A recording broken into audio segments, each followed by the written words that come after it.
देखो 11 साल हो गए, 33 गलतियां की, हाँ? और तुम लोगों को मालूम है मैं पहले से पार्लियामेंट में भी बोलते आया हूँ।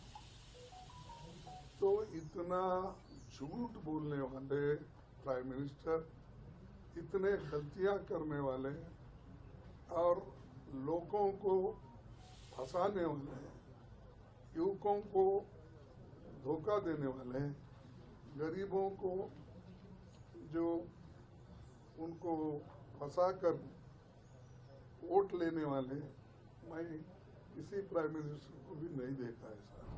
मैं भी ये 55 साल से सत्ता में हूँ और 65 साल से मैं पॉलिटिक्स कर रहा हूँ। ऐसा कोई भी नहीं, हर चीज वो झूठ बोले, एक भी इम्प्लीमेंट नहीं हुआ। अगर वो पूछने गए तो उसके लिए कोई जवाब उनके पास है ही नहीं। अब मैं आपको याद दिलाना नहीं चाहता बार बार, नोटबंदी का हो, चाहे वो अपना एम्प्लॉयमेंट का हो, चाहे वो MSP का हो, कितने ऐसे हैं।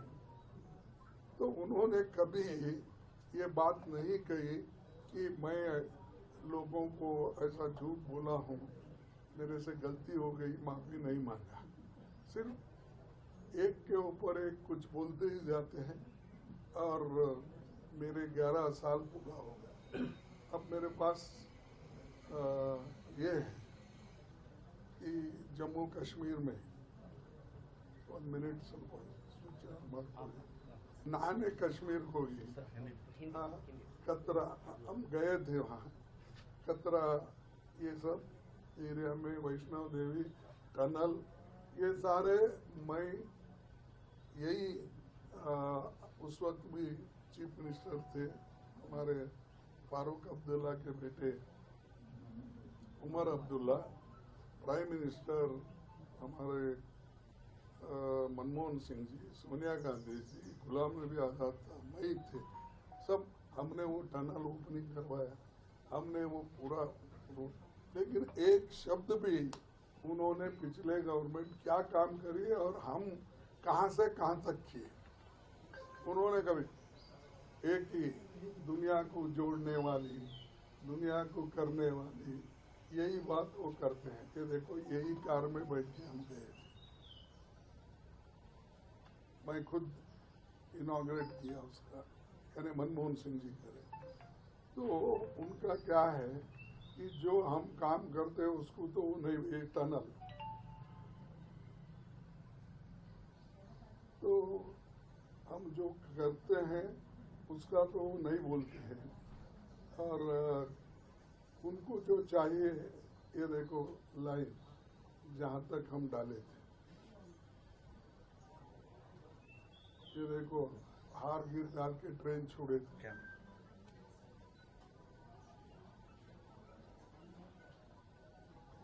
ये मैं इसलिए कह रहा हूँ कि ये सारी चीजें हम लोगों ने पहले किए थे, लेकिन एक शब्द कि मनमोहन सिंह जी ने किया, ये सच बात है कि ये शुरू हुआ वाजपेयी के टाइम में, नरसिंह राव इसको प्लान डाले, फिर उसके बाद में वाजपेयी ने भी शुरू किया, फिर उसके बाद में हमारे 10 साल में मैक्सिमम, मैं जब रेल मिनिस्टर था तो मैं तो मैक्सिमम पैसे उधर दिया, उधर और नॉर्थ ईस्ट की, मणिपुर और अरुणाचल, ये लिंक जोड़ने के लिए। तो लोग याद नहीं करते। अब हमारे गुलबर्गे वाले ही याद नहीं करते मेरे को, तो दूसरों का तो छोड़िए, देश का काम। तो ऐसा कोई बड़ी बात नहीं है। हमने जो किया था उसको उन्हें आगे बढ़ा के इनॉग्रेट किया है। तो ये उनका आदत है कि जो हम तैयार करते हैं हरी झंडा बताना, तो बताने दो। ಸರ್, ತಾವು ಇಲ್ಲಿ ರೈಲ್ವೆ ಮಿನಿಸ್ಟರ್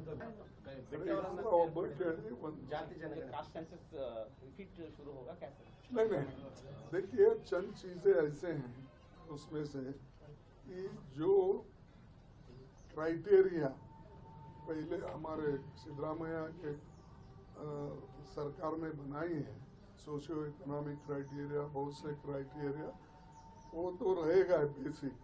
उसके साथ जो छुटा हुआ कोई अगर एक आधा ये है तो वो ऐड कर देंगे। लेकिन सेंसस इसलिए करना, रीसर्वे इसलिए करना पड़ रहा है, वो 10 साल का है। तो 10 साल में बहुत से लोग एसटी में आ गए हैं, एससी में आ गए हैं, और बहुत से लोग even OBC, sorry SC ST का तो अलग हो गया, ओबीसी में आ गए हैं। बहुत से लोगों को जोड़ा गया है। अब कौन से कम्युनिटी के कहाँ आ गए हैं वो सब देखकर सर्वे करना है, बाकी कुछ नहीं। सर, अब पीएम मोदी का लेटर लिखा है कि पीरियड से इलेक्शन नहीं किया। देखो, मोदी डेमोक्रेसी बोलते हैं। अरे कोई प्राइम मिनिस्टर आजादी के बाद डिप्टी स्पीकर का पोस्ट खाली नहीं रखा। अपने दोनों पीरियड में, ये तीसरा पीरियड चल रहा है, वो खाली रखा।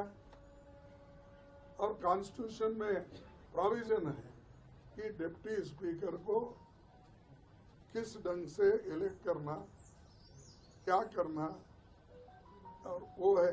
और एक प्रेसिडेंट है कि लार्जेस्ट पार्टी हो या जो रिकॉग्नाइज्ड पार्टी हो, उनके लोगों को लेकर उनको लीडर ऑफ डिप्टी लीडर बनाना चाहिए। हमने बनाया था, हमारा जब यूपीए सरकार था, हम अपोजिशन के पार्टी के नेता को ही हमने डिप्टी स्पीकर बनाया। इससे पहले भी बनाए गए ऐसे ही। तो ये मोदी जी का एक्ट जो है, it is illegal, undemocratic, and just he don't want to give even small post of deputy speaker. That itself shows that he has no faith in democracy. इसीलिए मैं उनको चिट्ठी लिखा हूँ कि कॉन्स्टिट्यूशन के मुताबिक देना चाहिए, लेकिन अब तक 10 साल में आप नहीं दिए। इसीलिए वो कानून के तहत देना चाहिए, और उनको ये मालूम होना चाहिए कि इस देश में संविधान के तहत सरकार चलती है।